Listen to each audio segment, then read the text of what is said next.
At the University of Georgia's Tifton Conference Center, producers from all across the state gathered for a meeting about Georgia's cotton, which is vital to the Georgia ag industry.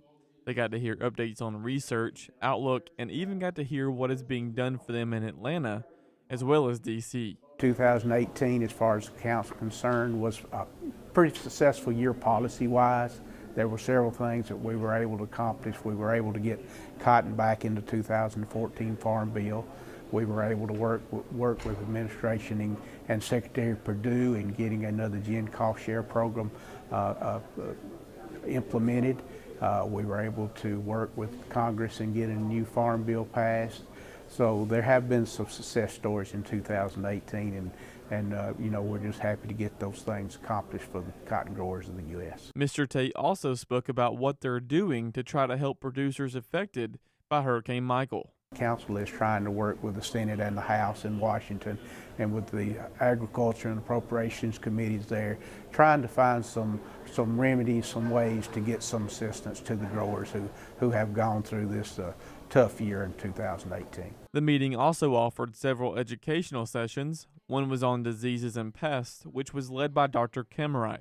He spoke about the upcoming season and how producers just have one chance for a good crop. Cotton growers have one chance, and one chance only, unless they have to replant, to fight seedling diseases, to fight nematodes, to make the right variety selection. So I want them to be informed. Whatever decision growers make, think about that one chance to plant, one chance to get your variety, one chance to put out the nematicides or whatever. Kimright also spoke about how producers need to be actively thinking about how to combat diseases and pests before the season gets here. We've got target spot in the environment. We've got areola mildew in the environment. We've got bacterial blight, and now we have a new viral disease, which we're still working on a name for it, but it's newly recognized. How new it is, I don't know.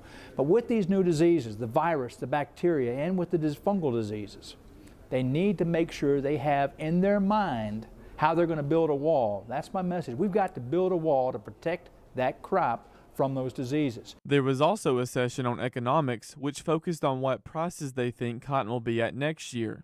And with the current global economy and trade disputes, things aren't looking very good. The global economy is expected to slow down at 3.5%.